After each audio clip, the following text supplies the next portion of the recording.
or any kind of mindful practice, training your mind, training yourself to be right here, right now, with your breath, with your body, just in this moment, as opposed to scattered and all over the place in that kind of distracted monkey mind.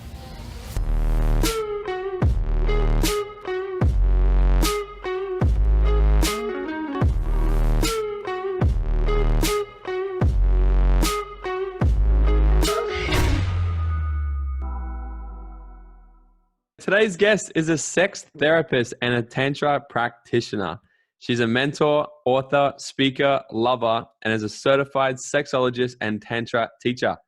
After many years of having unsatisfied sex, she accidentally stumbled across tantra and started studying the ancient tools and techniques of tantric lovers. Now she has developed a passion for helping people be the best lovers they possibly can be, overcome any sexual difficulties, and create the most amazing sex lives. So please help me welcome the lady who went from being an accountant and has lived all over the world to now having coached over 1,000 different men and women to create the most mind-blowing experiences in and out of the bedroom, and the author of the book, Legendary Lover, 6 Essential Steps to Having Great Sex, Miss Helena Nista. That was awesome. Thank you so much. I'm so excited. Thank you so much for jumping on. I'm so excited to have you on. Mainly because I think this definitely isn't a subject that we've fully dived into yet on the show. We've briefly talked about it because obviously in the whole realm of self-development and living your best life, sex plays a huge part in it. And I often joke with my mentor, it's like the two topics that most people are most scared and kind of awkward to talk about in their life is money and sex. And I joke that that's why most people are broke and have a really shit sex life, right? But they have such a correlation of each other as well. So, but Helena, before we kind of jump into it, would you mind take us back? Can you share your story? How did you kind of go from being an accountant in that kind of normal world of life to discovering this and creating your own business, writing a book and everything about it? Okay. Well, I didn't plan on being a sex therapist. In my life, I just thought you get a job and you just work. It's a chore. I'm probably not gonna enjoy it, but I need to pay the bills. So that's kind of what accounting provided me with.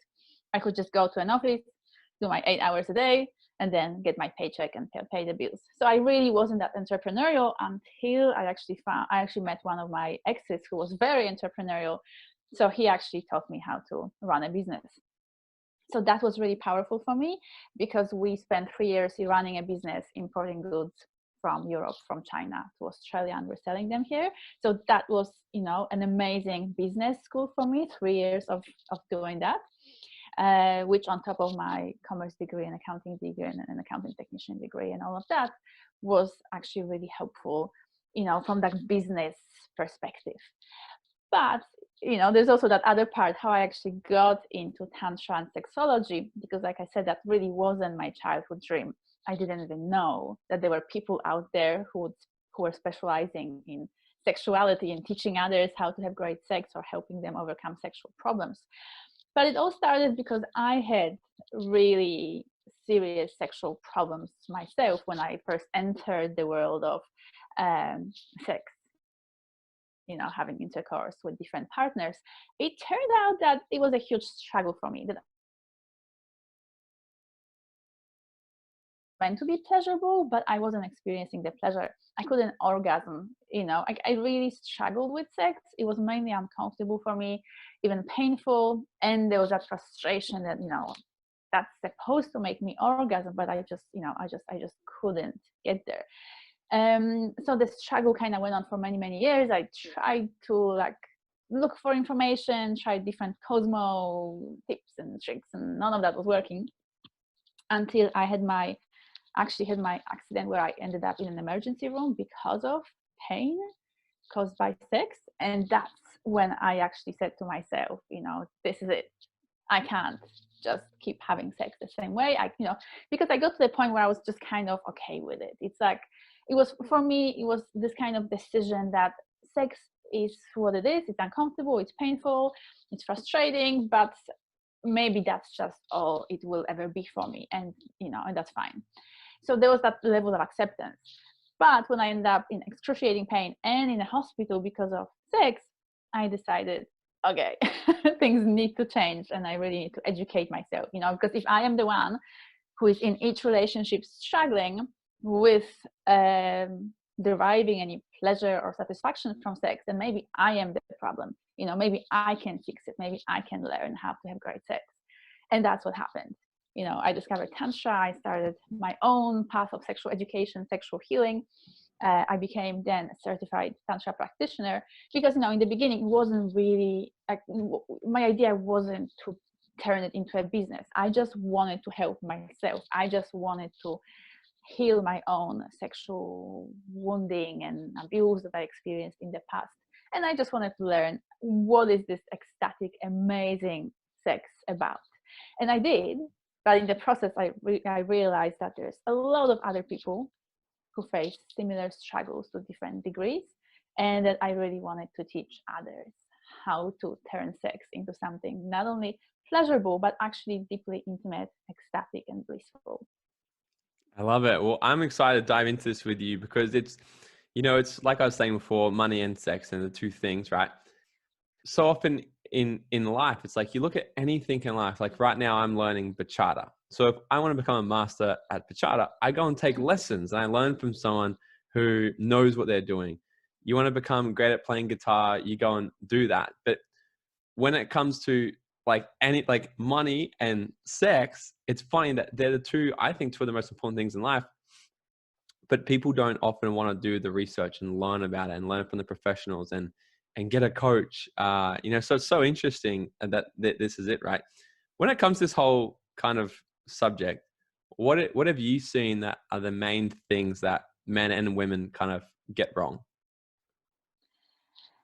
The first thing is, and that kind of touches on actually both sex and money, like the way you brought them together. The first thing that we really struggle with is the taboo and the stigma. It's like, you don't talk about it. It's not, sex, or money to a different extent is not really considered something that you can freely talk about or discuss, exactly. And education, in these topics is tricky. Also, with sex, people kind of feel like that should be a natural skill.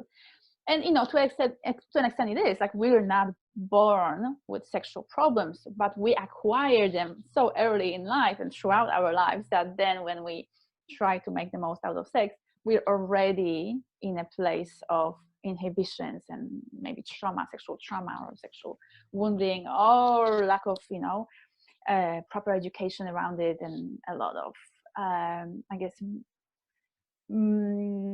ideas that don't serve us. So that's the first thing. There's such a taboo and stigma around sex that it's just not considered a normal part of life that can be discussed over a dinner table. And that's kind of what I want to create. I want to turn sex into dinner time conversation, because it's one of the very healthy, beautiful parts of life. It's natural. We are sexual beings, and that's beautiful. So that's the first thing. And then what kind of is linked to that is that there's so many different inhibitions that we acquire just purely by being a member of society.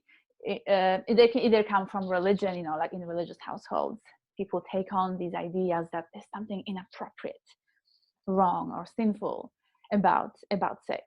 But society in general, doesn't encourage a healthy, joyous sexual expression. There are all these kind of perceptions around a person who really freely enjoys their sexuality. They're either, a slut or a pervert, and we give them such negative terms, because we're threatened to an extent by someone who just loves being in their bodies and just enjoys their genitals, their nudity, their sexual pleasure, and their eroticism, etc.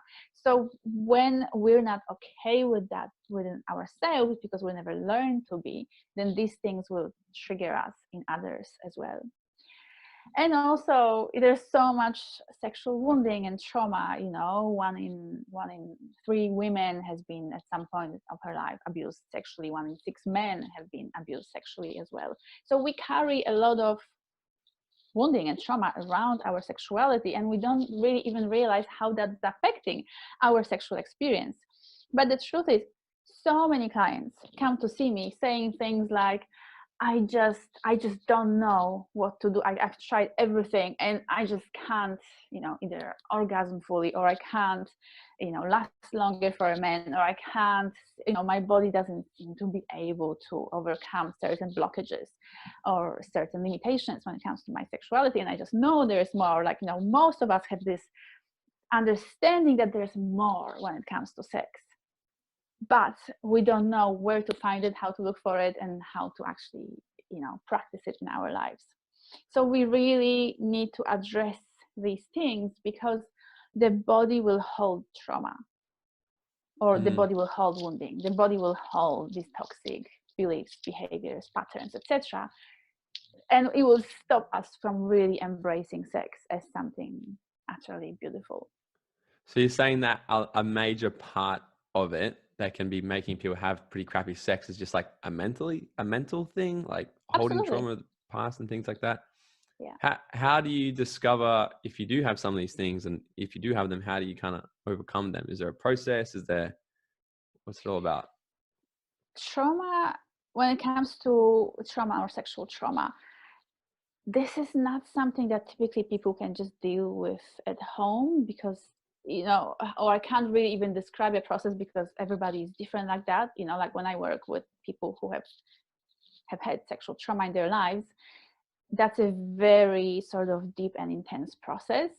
So, you know, like there's a lot I can teach people to practice and do at home, but healing sexual trauma is not really one of them, because it is such a complex, deep, and I guess powerful impact on our sexuality. It's you know, so if you're carrying sexual trauma, I definitely want to encourage everybody to go see a sex therapist or any kind of practitioner that you feel drawn to, that you trust and you feel that can help you. But there's a lot we can do to start sort of turning around the, you know, the inhibitions or the toxic thoughts, patterns, beliefs, etc. You know, and one of them is start to question things. Like, for example, you know, so the way I see sex and the way I experience it, is it actually serving me? And can I change something? You know, so a lot of people are threatened by the idea of kinky sex. We kind of adopt this idea that the proper way to have sex is the vanilla missionary style. You know, it's like the 3 most known positions: missionary, hair on top, or from behind, and, you know, don't really venture outside of that, or any kind of any sort of kinky sexual expression can be triggering, or, you know, can send us into a place of fear, etc. Particularly if it's our own desire. You know, if we desire something, you know, if you really want to be spanked, or you want to role play in the bedroom, or you want to play with some kind of fantasy or fetish or something like that, this can send people into a deep place of shame, because it's outside of the norm. You know, like, you wouldn't believe how often people ask me, am I normal? This is what I desire, this is my preference, this is, you know, the kind of thoughts I have, and this is what I enjoy in bed. Am I normal? And what I want to say to everybody is, everybody is normal. Human sexuality is so fascinating and complex and deep, and human, you know, the way we express ourselves sexually, there's no end to it, you know. And so I want to say to everybody that yes, we're all normal, and at the same time, nobody is normal, because there's no norm when it comes to our sexuality. So that's like the first thing to do, is start to question those beliefs. You know, if I want this or desire this in the bedroom, and I feel shame or embarrassment or guilt around that, what's really behind that? Because in most cases, it's some kind of social conditioning that tells you this is inappropriate, you shouldn't be doing that, you know, sex should look in this particular way. And that's all bullshit. Yeah. That's sexual repression. Yeah. Is there different kinds of, so like, do you believe that everyone has like that side where they have that kinky side, or is there different kind of personalities that like, is there different sex styles, different personalities when it comes to things in the bedrooms, or is everyone tarred with the same brush? So most of people are kinky. Most people are. Most people are kinky, and most people will enjoy some kind of sexual expression outside of that standard vanilla thing. So Yeah. kink is anything that is outside of the what we consider that norm, by the in society. So that can be spanking, or hair pulling, or any being scratched, or role playing, or dancing for each other, like erotically and things like that. It can be like really gentle. A lot of people don't even maybe realize that what they do is kinky, because it's such a gentle, subtle form of kink. But yeah, majority of us are kinky, and that's perfectly fine. And there are also 5 sort of sexual profiles or archetypes. Archetypes. Yeah. Yeah, or blueprints. They're actually called blueprints. And kinky is one of them. So there's like I can just run through them very, Yeah. very Let's go. quickly. Where first one is energetic, where what really arouses us is not so much the touch as well, but even before the touch, it's the anticipation, of like bodies coming so close together, like you can feel their breath on your skin, and you just know things are about to happen, and there's this build up and sexual tension and anticipation of this pleasure, and that can be so incredibly arousing. Or eye gazing, looking into their eyes, can be so incredibly arousing.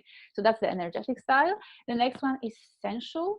So that's a person who really responds to all of their senses being stimulated. So touch, the sense of smell, having incense sticks or essential oils in the room, the taste, tasting each other, licking each other's skin, the kisses, or even using some kind of light snacks or foods or drinks, as part of the sexual experience. The hearing, music, or whispering naughty things to one another. So the sensual person really responds to all of their senses being stimulated, and that's really arousing for them. Then we have the third one, the sexual. Sexual is more to the point, as in genitals. Genital play, that's what they need. That's what what they desire. That's what turns them on. They don't really care that much about foreplay. They just want, the sex, the penetration, the oral sex. It's all about the genitals. And then there's the kinky, meaning a person that needs some kind of kinky expression for their arousal to really reach its full potential. So they will need to either role play, or play some kind of dress up, or play out any kind of scenario that they find it arousing and exciting. And then the fifth one is what's called a shapeshifter. So someone who kind of moves between all of the 4, and plays with all of these 4 energies, and they enjoy being in all of them.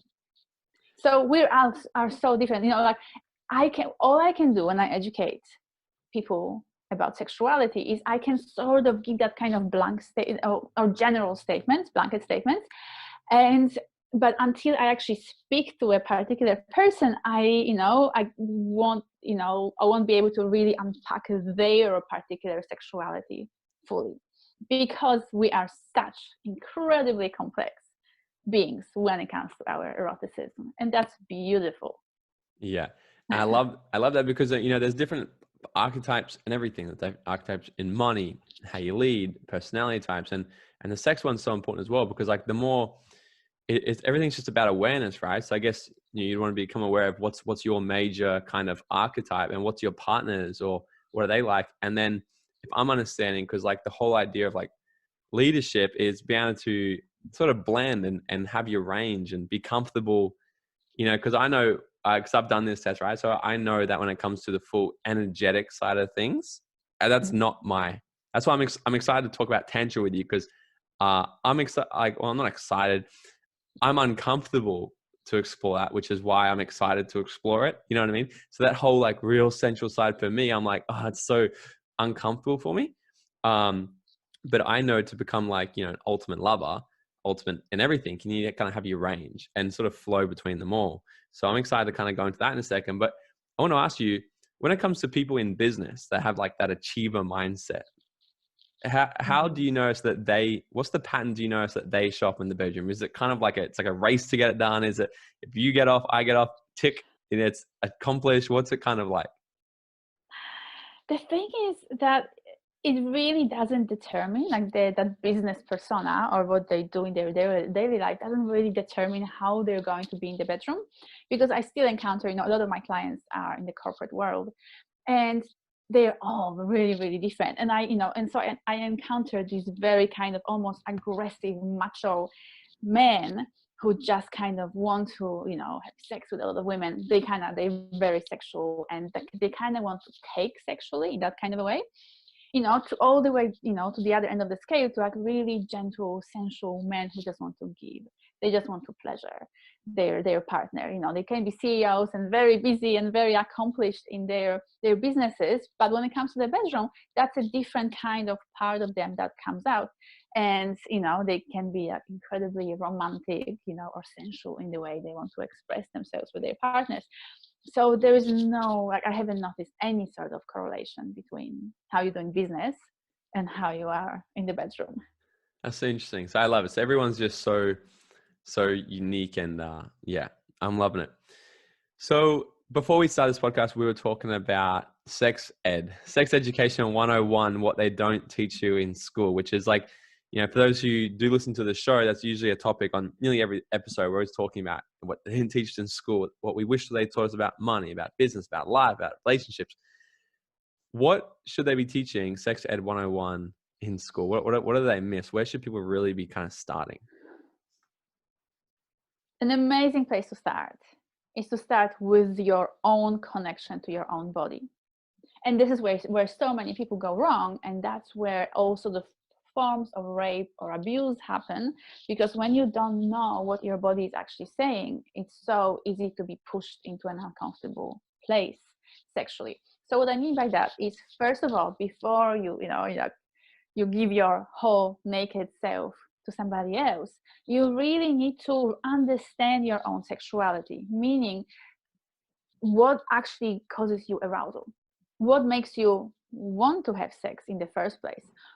Are you just stuck in your head because you feel like, I need to have sex with this person now because I want to have a relationship with them, or because that's what's expected of me, or because my peers are going to, think poorly of me if I'm, considered a prude, or, or something like that.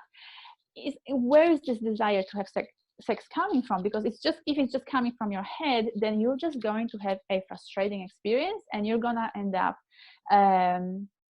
traumatizing your body and creating sexual struggles for yourself later on in life. So the first thing to do is to really connect with your own self sexually. And what I mean by that is a really conscious masturbation practice. That is such a powerful thing to do on a regular basis for both men and women. Touch, our own bodies in a very mindful, conscious way, exploring our erogenous zones. Getting to know our erogenous zones, like understanding what actually gives me pleasure, how I want to be touched.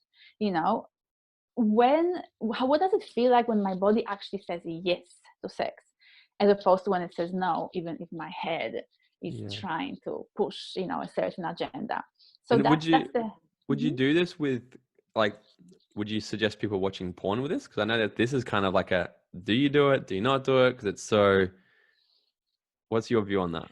Okay, well, I never encourage watching porn. Yeah. This is I don't consider porn bad. Porn it's just a tool of entertainment.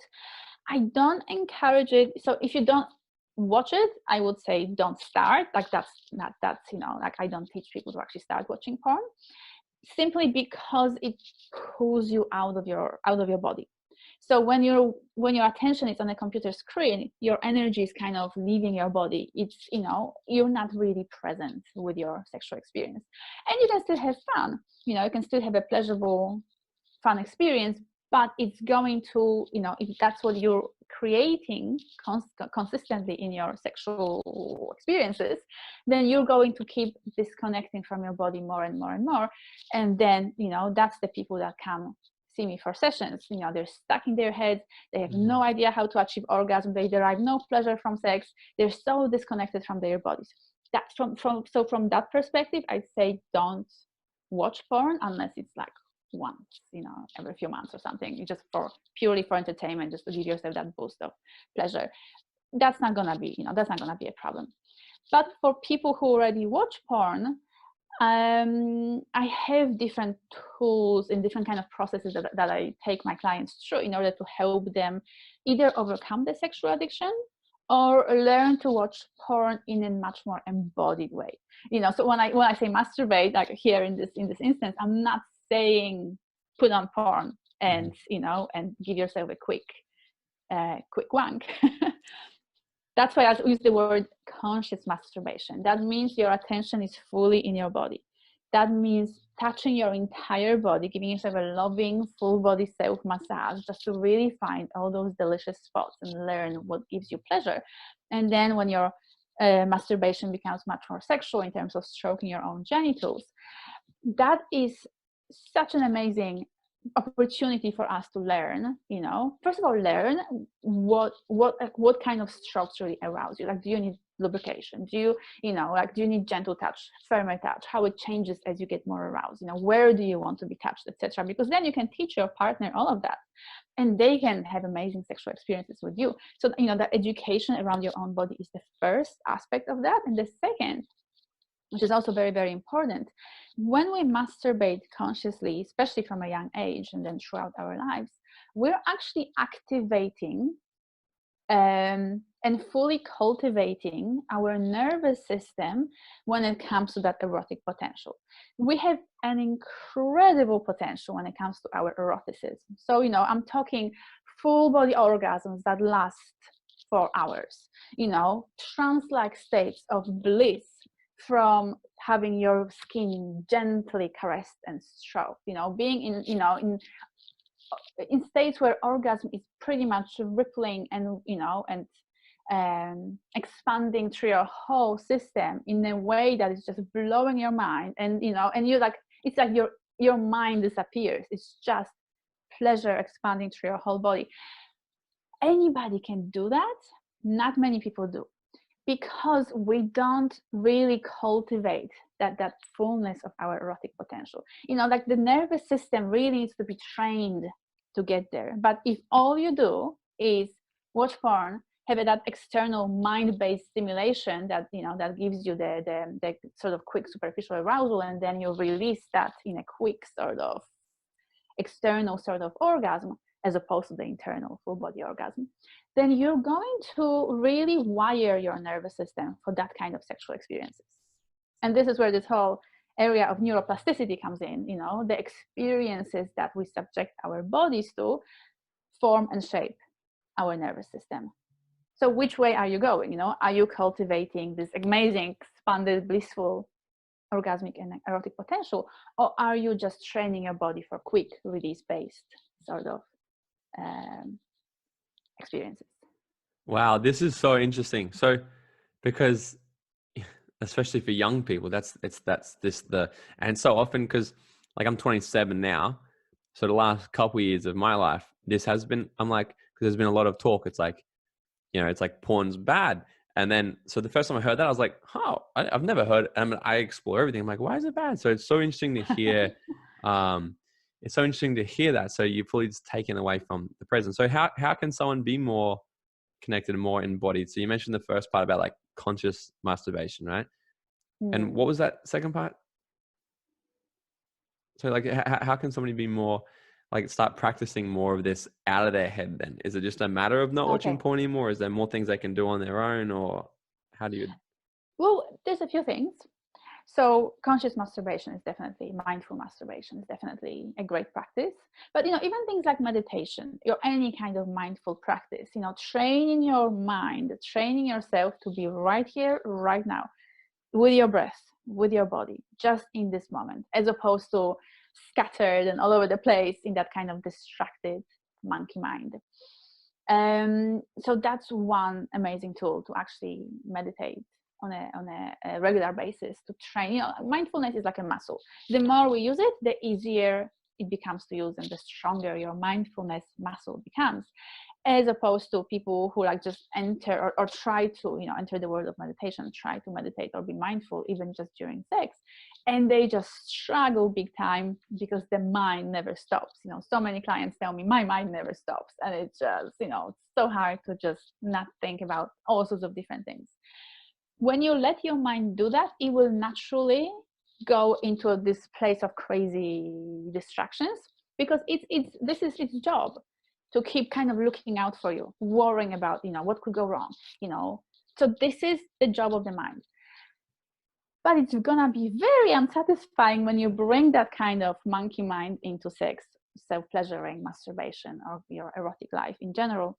That's why training your mindfulness muscle through meditation or any kind of mindfulness practices, including mindful masturbation, where you're touching yourself and you're making that conscious effort to bring 100% of your attention into your body, to the place you're stroking, to your breath, to your genitals. Yeah. This is so interesting. Yeah. I love it. I think a lot of people listening to this right now are just actually thinking, yeah, I'm always in my head. I'm always thinking about, you know, and oh, I love it. So let's talk about tantric sex. For the listeners and for me, how is it? What is it in a nutshell? What exactly is it? Because I've heard the word thrown around so often, and I think I kind of know a little bit what it is. And like I said before, I'm like, I just kind of avoid it. So what is it? What is it? Okay. So first of all, tantra. What is tantra? Tantra is a philosophy. It comes from ancient India. It's thousands of years old, and it's not, you know, despite what people seem to think, it's not really about sex. So tantra is just a philosophy where you bring your full attention and awareness and mindfulness into every single moment. So it's like every moment of your life is special, beautiful, and even sacred. That's, you know, how the tantrics saw the world. So whether you're walking somewhere or reading a book or talking to someone or having a meal or having sex, it's all about recognizing that this moment is special and beautiful, and I need to bring in, you know, give it my full attention. So it's about almost like ritualizing your life, because every moment is special and amazing, as opposed to kind of being on autopilot and just kind of flowing, being pushed around by the river of life. Wherever it takes you, and you're just so switched off and disconnected and mindless, really, in that process, that you just miss out on the richness of every experience. Now, when it comes to tantric sex specifically, this is the whole concept behind it is so incredibly healing to the Western society, and I'm going to tell you in a moment what it exactly is. But, you know, it's so healing. I consider it so healing because we've been told for hundreds of years that sex is wrong. You know, we've been through the Dark Ages, we've been through the Victorian era, we've been through so much sexual repression, where we've been told so many times, so consistently, if you want to be a good person, good human being, you go that way. If you want to have sex, it's the other way. So any kind of religion or philosophy or kind of political kind of system tells you to be a proper citizen, to be a proper person, you don't have sex. Like they're opposite things. Sex is dirty, shameful, there's something wrong with it. So you need to be pure, and you go the other way. Enlightenment that way. And tantra, you know, brings them together. Like in a tantric philosophy, sex is one of those natural, normal, healthy expressions of being a human being, where you can bring that sort of full mindfulness, specialness into it. So tantra embraces sex as a beautiful and natural part of life.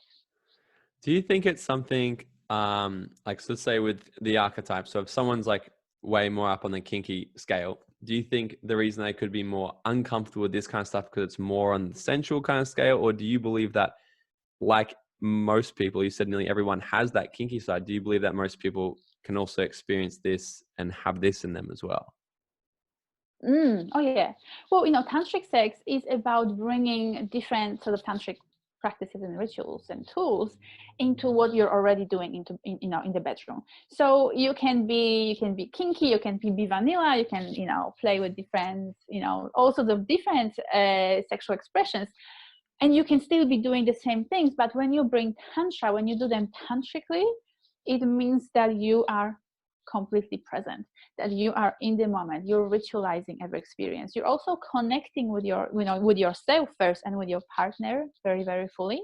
The tantric rituals are basically about really turning sex into an experience that isn't just purely physical, but actually that unites your energies, your hearts, your souls, your whole beings first, and then when you add the physical component to it as well, it just like brings so many different layers together. So it's such a multi kind of dimensional experience when you practice tantric sex. It's very interesting. So how can you start? Like, what's some practices that people can start to have this stuff? Is this something you can do on your own, or do you have to do it with a partner as well? You can do it on your own. Absolutely. Right. You can have tantric sex with yourself. So the simplest way is, first of all, to bring some mindfulness to your practice.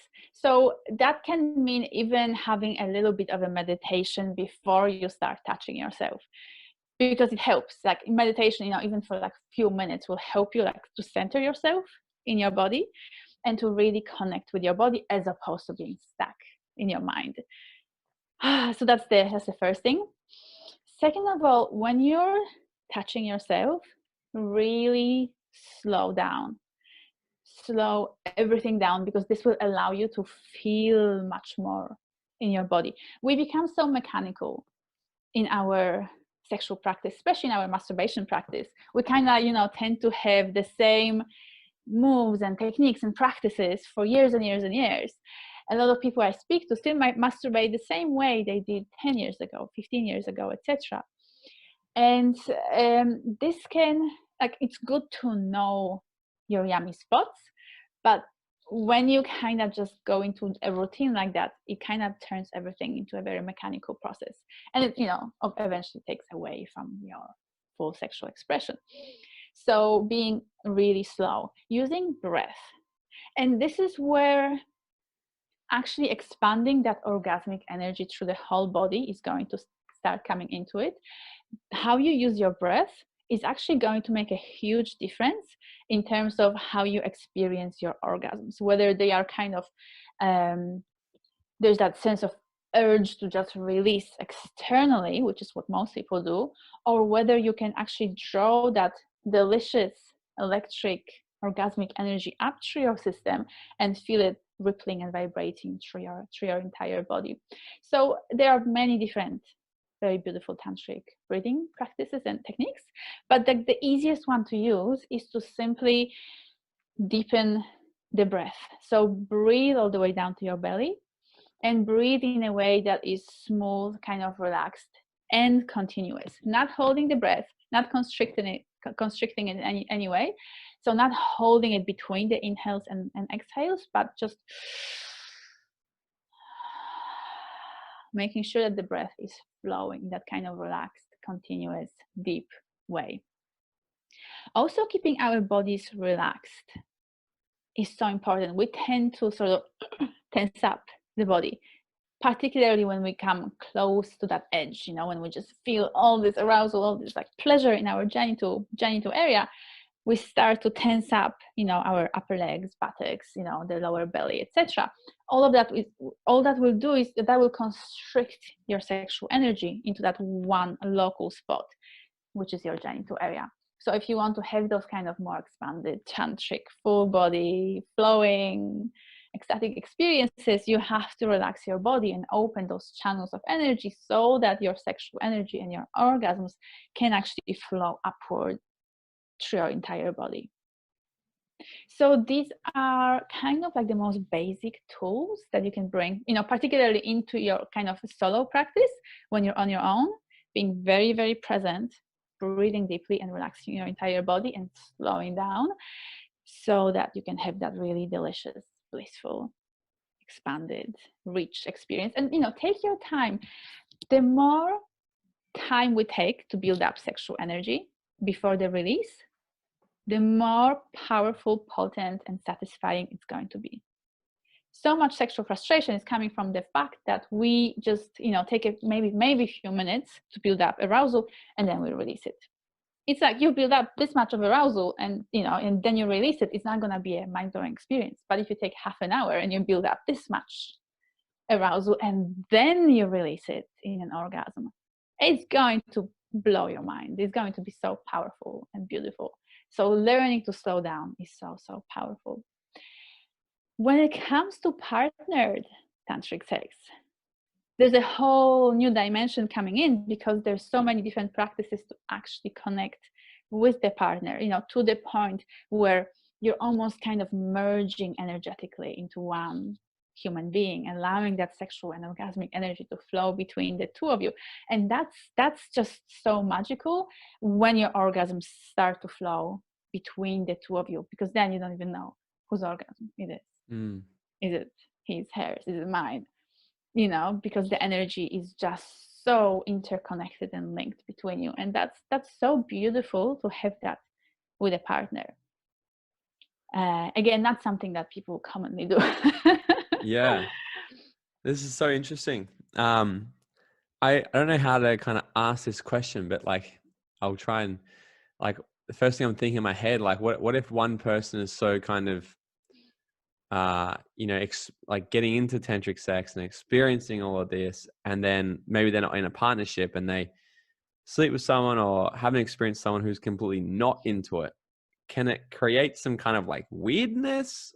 Like how, like I said, I don't know how to ask what I'm trying to ask, but do you I get what I'm know. asking? Yeah, I do. Yeah. I know what you mean. So first of all, a lot of people can be freaked out by the word tantra. A lot of my clients come to see me and then they try to bring these techniques home to their partners, and the partners go, no, tantra too, like weird, freaky, no, I can't, orgies, oh my God, there's so many misconceptions.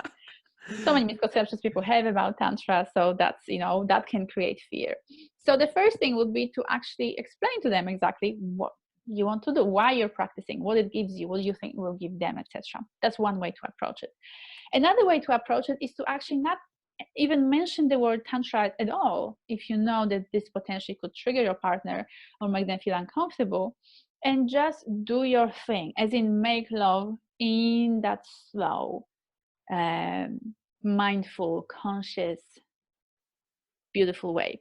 And as in, this is just something that you enjoy. If they ask you about it, you can just say, oh, I just really love it. This way it just brings me so much more satisfaction. And I feel like you're gonna love it too. If you were to take them through some sort of tantric ritual or practice, you can actually say to them, look, there's something I've prepared for us tonight. So how about you let me guide you through this process, and and you just enjoy yourself and enjoy the process. So, you can literally use tantra to make sex more special without necessarily triggering them, or making them feel uncomfortable.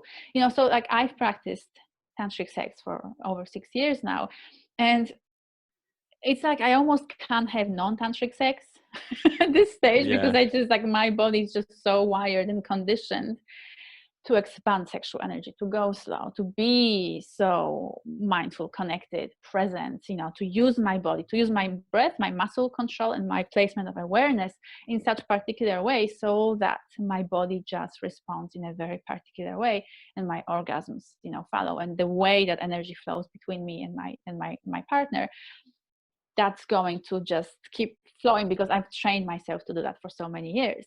And I don't feel like I need to, people who know me know that I am into tantra, but I don't even need to tell them, look, I'm going to do this tantric technique with you right now. It's for me so internalized at this stage that this is just how I do things. So what would be your advice to somebody who's in a relationship, they got an amazing relationship, but when it comes to the bedroom, there's a massive disconnect? And maybe because so often, like I talk to people that they've cheated on their partners, but they still love their partner, but it's just because they're just not fully satisfied in the bedroom. And they don't know how to. What would be your advice to someone who might be in that position and don't know how to create that new excitement, that new thrill, or get it jazzing again? I guess it all depends on the starting point, because if there is, if there's like a situation where there's either cheating or resentment or, some really sort of big wounding that happened or whatever it is, that actually, that might need to be resolved first.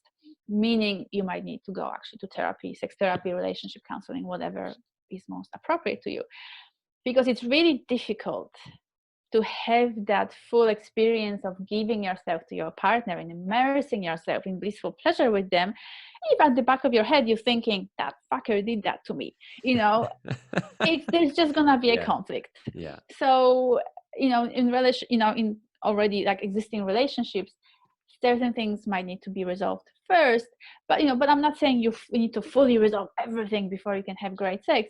We're human beings, things are going to happen, and we just need to learn to process those things better through communication, or going to therapy, whatever is most appropriate. But for couples that maybe have done already some healing, some therapy, etc., and they are at the point where they may be bored with their sex life or just disconnected sexually, and they want to learn what to do to bring that beautiful spark into their sex life. There's a lot of things they can do. It can be as simple as picking up a book on tantra. Every book on tantra will have some kind of practices, and just trying those together.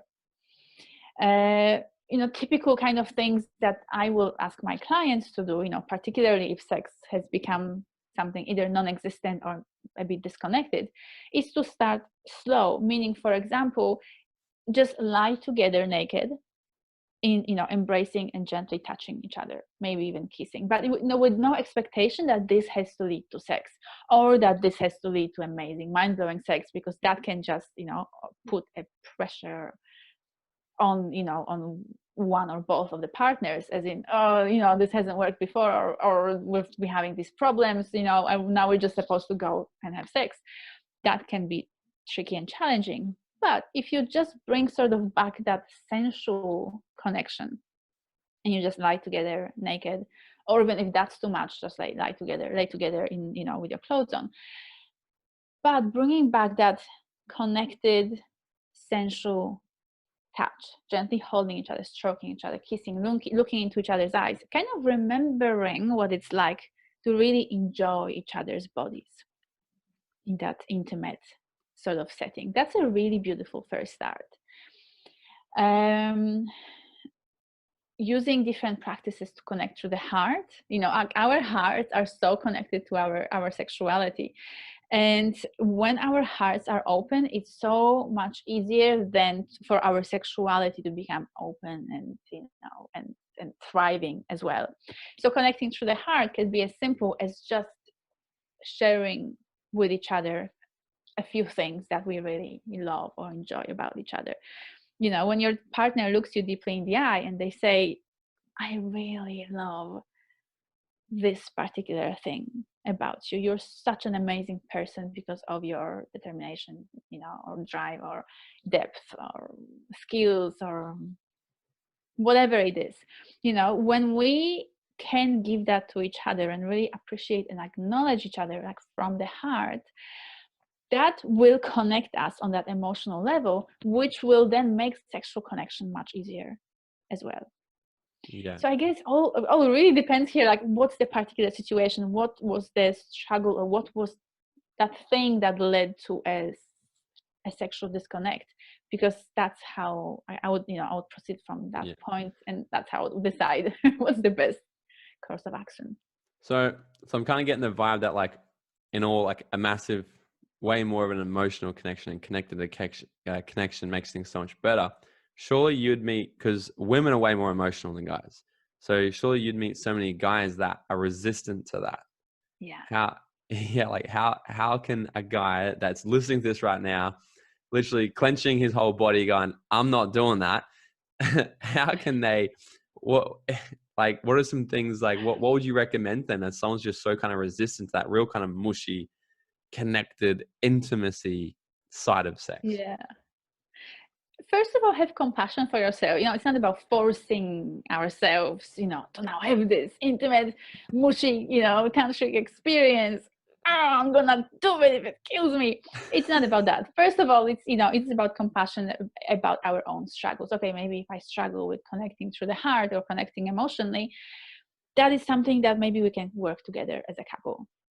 And for guys, it can be like a very simple exercise is actually to start expressing how they feel, like one, each day, like even saying one thing to someone, partner, friend, sibling, parent, whoever, like expressing something that they feel, whether it's just like me, maybe I'm tired, I'm feeling tired right now, or I'm feeling lonely, or I'm feeling angry, or I'm feeling whatever it is, just even like learning to name what is actually happening on the emotional level, that is gonna start opening the doors to feeling your feelings more deeply.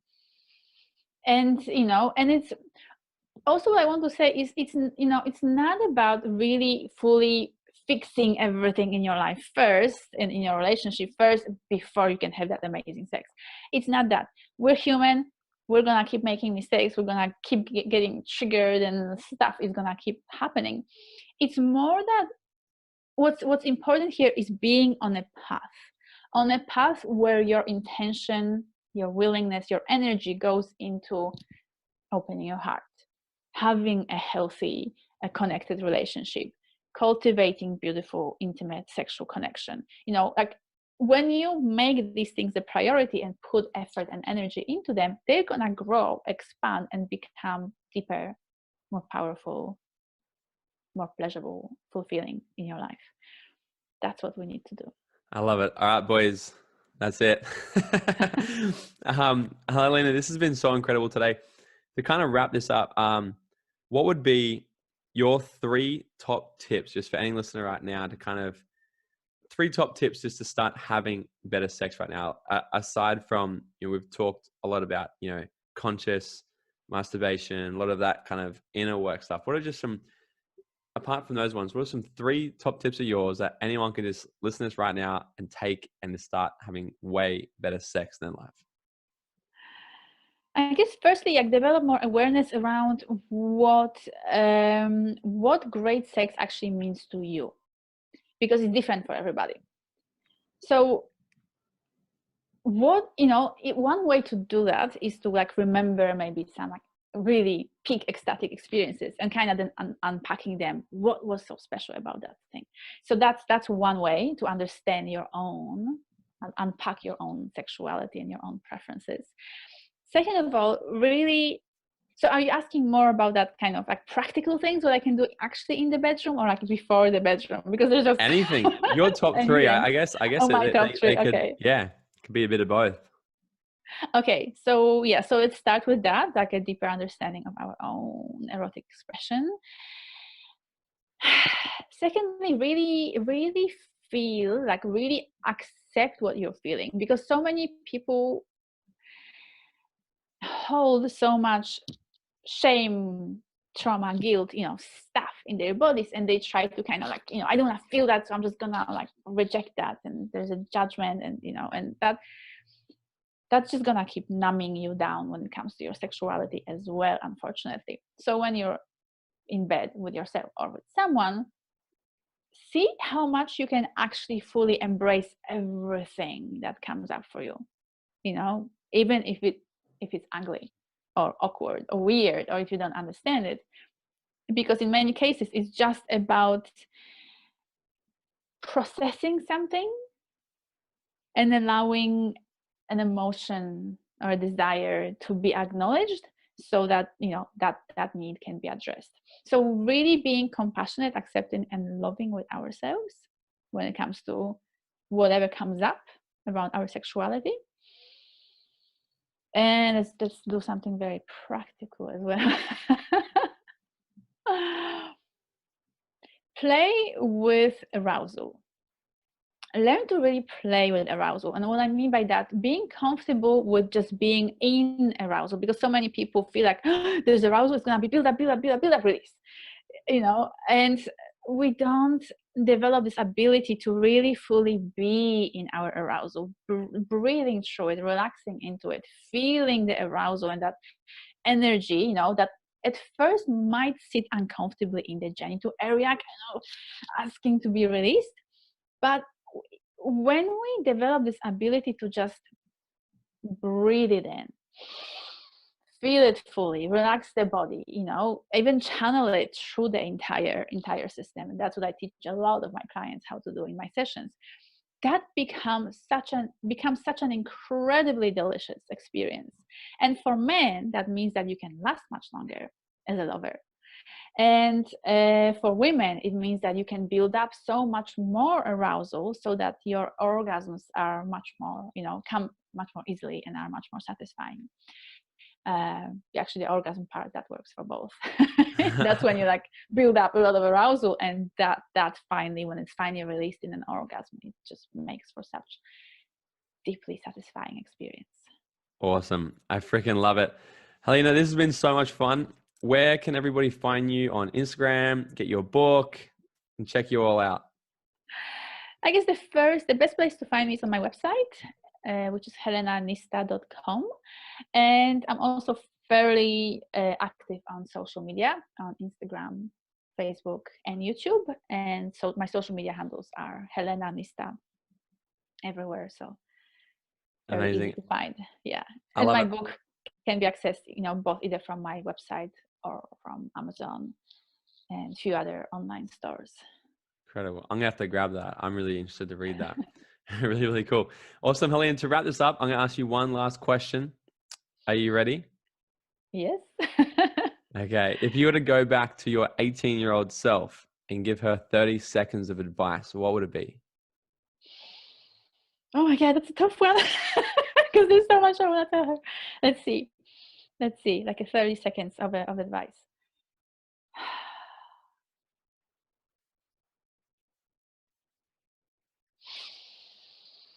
Oh, okay.